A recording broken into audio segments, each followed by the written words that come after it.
पिछले एपिसोड में हमने एक्रोबैटिक सिल्की की बैक स्टोरी देखी थी, जो कि आयरा को जिंदा करने के लिए अपना ओरा दे देती है, जिसके बाद सिल्की की आत्मा आफ्टर लाइफ में चली जाती है। इसके बाद ये सभी मोमो के घर जाते हैं और वहाँ डिनर करने लगते हैं। ओकारो नोटिस करता है कि मोमो और आयरा एक दूसरे से बात नहीं कर रही। शायद आयरा अब भी मोमो से नाराज है क्योंकि उसने उसके सिर पे बर्तन गिरा दिया था। मोमो अपनी गलती मानती है कि उसने कुछ ज्यादा ही कर दिया था और वो उसके लिए आयरा को सॉरी भी बोलती है, लेकिन मोमो चाहती थी कि आयरा भी ओकारो से माफी मांगे उसका मजाक उड़ाने के लिए, फिर उनका हिसाब बराबर हो जाएगा। आयरा अब कहती है कि वो मोमो को इसीलिए दुश्मन नहीं मानती कि उसने उसके सर पे बर्तन गिरा दिया था, बल्कि इसीलिए मानती है क्योंकि मोमो एक खतरनाक डीमन है। यह सुन मोमो गुस्सा हो जाती है और आयरा से साफ साफ कह देती है कि वो कोई डीमन नहीं है। इसके बाद आयरा ओकारो के बारे में पूछने लगती है कि ये तो लड़ाई के समय बिल्कुल एक डीमन जैसा बन गया था, और मोमो की दादी भी इतनी जवान कैसे हो सकती है, यानी कि वो दोनों भी डीमंस हैं और मोमो उन दोनों की बॉस होगी जो कि दुनिया पर कब्जा करना चाहती होगी। ये सुन मोमो और ज्यादा भड़क जाती है और दोनों में बहस होने लगती है। काफी देर बड़बड़ करने पर आयरा कहती है कि वो एक दिन मोमो का खात्मा जरूर करेगी और मोमो भी उसका चैलेंज एक्सेप्ट कर लेती है। पहली बार कोई मोमो को टक्कर दे रहा था तो सेइको भी कुछ नहीं बोलती और आयरा को चीयर करने लगती है, लेकिन जाने से पहले आयरा ओकारो से कहती है कि डीमन होने के बावजूद उसने कई बार आयरा को बचाया था, लेकिन क्यों? मोमो से फिर से कहती है कि वो डीमन नहीं है, पर आयरा को मोमो की किसी भी बात पर यकीन नहीं था। ओकारो कहता है कि अगर कोई मुश्किल में हो तो उसकी हेल्प करनी चाहिए, इसके लिए किसी रीजन की जरूरत नहीं होती। ये सुन आयरा शॉक हो जाती है और उसे लगता है कि ओकारो के अंदर अब भी थोड़ी इंसानियत बाकी है। वो ओकारो से कहती है कि वो एक दिन उसे मोमो को जंगल से आजाद जरूर करवाएगी। इतना कहकर वो शर्माते हुए यहाँ से चले जाती है, जो कि मोमो को अच्छा नहीं लगता। वहीं आयरा भागते हुए सोच रही थी कि वो एक इंसान है और ओकारो एक डीमन, उनके बीच कोई रिश्ता नहीं होना चाहिए। इसके बाद टर्बो ग्रैनी ओकारो के ऑर्गन को वापस उसकी सही जगह पर लगाने लगती है, जिसके लिए सेइको और टर्बो ग्रैनी एक बेसबॉल का गेम खेलती हैं। टर्बो ग्रैनी उस गोल्डन बॉल को जोर से फेंकती है और सेइको उसे अपने बैट से मारने की कोशिश करती है, लेकिन वो चूक जाती है और वो बॉल सीधा ओकारो को जाकर लगती है। ओकारो चिल्लाने लगता है, उसे अपना एक ऑर्गन मिल चुका था, जिसके लिए सब लोग खुश होते हैं। लेकिन अगले दिन स्कूल में मोमो और ओकारो बात करते हैं कि दूसरा ऑर्गन कहाँ पर होगा, इन्हें कुछ नहीं पता। मोमो कहती है कि लंच टाइम में उन्हें स्कूल की छत पर मिलना चाहिए, ये सोचने के दूसरी बॉल कहाँ पर ढूंढनी है। ओकारो मोमो से माफी मांगता है कि लंच टाइम में उसे एक रिपोर्ट तैयार करनी है। मोमो कहती है कि वो स्कूल के बाद भी मिल सकते हैं, लेकिन ओकारो उसके लिए भी मना कर देता है कि उसे कुछ काम है। अब मोमो मान जाती है और लंच करने अपनी सहेलियों के पास जाती है, पर मोमो को शक हो रहा था कि ओकारो कुछ तो छुपा रहा है। मोमो की सहेली कहती है कि कहीं उसने दूसरी लड़की तो नहीं पटा ली, जिस पर मोमो कहती है कि ओकारो से कहाँ कोई लड़की पटेगी, पर फिर वो आयरा के बारे में सोचने लगती है। इसके बाद मोमो कोल्ड ड्रिंक लेने जाती है और रास्ते में वो सोच रही थी कि उसे इतनी अजीब फीलिंग क्यों हो रही है और वो ओकारो से मिलना चाहती थी, लेकिन फिर वो सोचती है कि वो अपनी क्लास में रिपोर्ट बना रहा होगा तो उसे डिस्टर्ब नहीं करना चाहिए। लेकिन तभी मोमो को स्कूल के पीछे ओकारो दिखाई देता है, जिसे देख वो शॉक हो जाती है क्योंकि वो आयरा के ऊपर लेटा हुआ था। असल में ओकारो स्कूल के पीछे ट्रेनिंग करने आया था ताकि वो स्ट्रॉन्ग हो सके। अब जब उनकी अगली लड़ाई हो तो मोमो को उसे बचाने ना आना पड़े। दूसरा ऑर्गन ढूंढने में वो फिर से किसी खतरनाक मॉन्स्टर से जरूर टकराएंगे और ओकारो छुप छुप कर उसी के लिए ट्रेनिंग कर रहा था। तभी यहाँ आयरा आ जाती है। वो ओकारो को लाइक करने लगी थी और वो उसे किस करने के लिए आगे बढ़ती है, पर ओकारो उसे अपने से दूर धकेल देता है। आयरा को लगता था कि जब किसी इंसान को अपनी फीलिंग के बारे में बताते हैं तो उसे सीधा किस करते हैं और लड़का भी चुपचाप किस को एक्सेप्ट करता है। उसने ऐसा अपने डैड की एक किताब में पढ़ा था और एक वीडियो में भी देखा था। ओकारो आयरा को समझाता है कि ऐसा कुछ नहीं होता और यह तरीका गलत है। ओकारो को यकीन नहीं होता कि आयरा लड़कों में इतनी फेमस है, फिर भी उसे रोमांस के बारे में कुछ नहीं पता। आयरा बताती है कि पॉपुलर होना अलग बात है, लेकिन उसे रिलेशनशिप का बिल्कुल भी एक्सपीरियंस नहीं है। वो फिर से ओकारो को किस करने आती है और ओकारो किसी तरह उसे अपने से दूर रखता है। अब इस लड़ाई में आयरा ओकारो को अपने ऊपर गिरा लेती है और इस पोजीशन में मोमो इन दोनों को देख लेती है, जो देख उसके हाथ से कोल्ड ड्रिंक छूट जाती है। मोमो को ये देख बहुत निराशा होती है और वो यहाँ से जाने लगती है। ओकारो उसके पीछे जाकर उसे समझाने की कोशिश करता है कि उसने जो देखा वैसा कुछ नहीं है, लेकिन मोमो उसकी एक बात नहीं सुनना चाहती थी क्योंकि उसने मोमो से झूठ बोला था कि वो रिपोर्ट बना रहा है, जबकि वो तो आयरा के साथ मेकआउट करने में लगा हुआ था। उसकी शर्ट भी खुली थी और उसे पसीने भी आ रहे थे, तो उसे बहाने बनाने की जरूरत नहीं है। ओकारो फिर से बताने की कोशिश करता है, लेकिन मोमो गुस्से में उसे चुप करा देती है और अपनी क्लास में चली जाती है। क्लास के दौरान भी मोमो बार बार ओकारो के बारे में सोच रही थी और उसका बिल्कुल भी मन नहीं लग रहा था और वो पागलों की तरह हरकत कर रही थी। उसकी सहेलियों को लगता है कि इस पर जरूर भूत चढ़ गया है। वहीं इधर ओकारो सोच रहा था कि उसे मोमो को सब सच बता देना चाहिए, कि उसने झूठ बोला था ताकि वो छुकर ट्रेनिंग कर सके और मोमो को सरप्राइज कर दे, लेकिन अब उसे बहाने छोड़कर स्ट्रॉन्ग होने पर ध्यान देना होगा। तभी अचानक ओकारुन देखता है कि उसकी क्लास में पानी भर गया था और उसके सारे क्लासमेट्स गायब हो गए थे। तभी उसे बाहर से किसी की आवाज आती है और वो हॉल में जाता है। ये आवाज आयरा की थी। इनके सारे क्लासमेट्स गायब हो चुके हैं और विंडो के बाहर गुप्त अंधेरा था। आयरा को लगता है कि ये काम जरूर मोमो का होगा। ओकारुन अब मोमो को ढूंढने जाता है, लेकिन वो अपनी क्लास में नहीं थी। ओकारुन को ऐसा लग रहा था जैसे वो इस तरह की जगह पर पहले भी आ चुका है। वहीं इधर मोमो विंडो खोलकर यहाँ से भागने की कोशिश कर रही थी,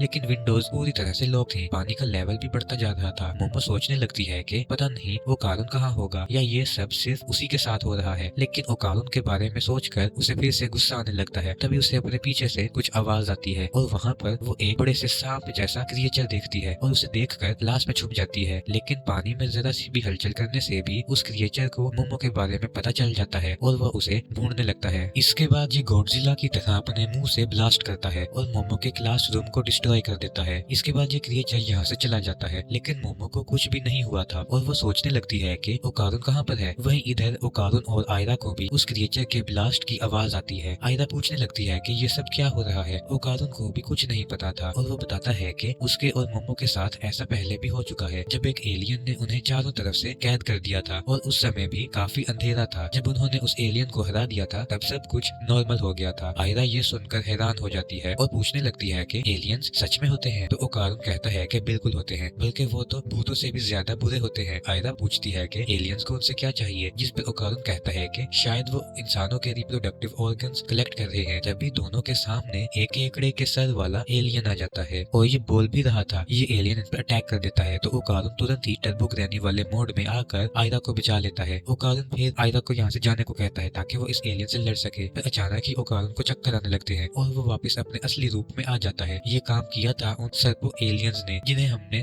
पहले एपिसोड में देखा था और वो अब ओकारुन से अपना बदला लेने आए हैं। आयरा उन्हें क्रॉस दिखाकर डराने की कोशिश करती है, पर ओकारुन उसे यहाँ से भागने को कहता है क्योंकि एलियंस लड़कियों को ही टारगेट करते हैं। एक एलियन अपनी पावर से आयरा को दूर फेंक देता है और कहता है कि उन्होंने ये जगह इस तरह से एडजस्ट कर दी है कि सिर्फ हाई स्पिरिचुअलिटी वाले लोग ही एंटर हो सकते हैं। ये एलियन ओकारुन को बताते हैं कि वो यहाँ पर इसीलिए आए हैं क्योंकि उन्हें ओकारुन का ऑर्गन चाहिए। ओकारुन फिर बेचारा चिल्लाता है कि सब उसके ऑर्गन के पीछे ही क्यों पड़े हैं। इन एलियंस ने जब पिछली दफा ओकारुन की पावर्स देखी थी तो ये काफी इम्प्रेस हो गए थे और अब इन्हें ओकारुन की पावर्स भी चाहिए। वो ओकारुन पर एक्सपेरिमेंट्स करेंगे और उसकी सारी पावर्स अपने अंदर ट्रांसफर कर लेंगे। ओकारुन उन्हें समझाने की कोशिश करता है कि ये पावर उसे एक कर्स से मिली है, उसके अंदर कोई खास बात नहीं है, वो तो आम लोगों से भी ज्यादा कमजोर है। एलियंस ने अपनी साइकोकिनेसिस पावर से ओकारुन को दबा रखा था, ठीक जैसे मोमो अपनी पावर से कर्स को दबाए रखती थी, जिससे वो अपने टर्बो रूप में ट्रांसफॉर्म नहीं हो पा रहा था। इसके बाद ये एलियन ओकारुन को हवा में उड़ाकर उसके कपड़े फाड़ देते हैं ताकि ऑपरेशन करके उसका ऑर्गन निकाल सके। ओकारुन चिल्लाने लगता है कि ऐसा मत करो, लेकिन तभी इन तीनों एलियंस को कुछ बाल आकर पकड़ लेते हैं। हम देखते हैं कि आयरा के अंदर एक्रोबैटिक सिल्की वाली पावर्स जाग गई है और वो भी बिल्कुल ओकारुन की तरह ट्रांसफॉर्म हो गई थी। आयरा को लग रहा था कि उसे सच में ऊपर वाले ने चुना है, इसीलिए उसके अंदर ये शक्तियां आ गई हैं और ये एपिसोड यहीं पर एंड हो जाता है। तो दोस्तों, आपको एंड नैन का ये एपिसोड कैसा लगा हमें कमेंट्स में जरूर बताइएगा। अगर वीडियो अच्छी लगी हो तो लाइक करें और चैनल को सब्सक्राइब करें।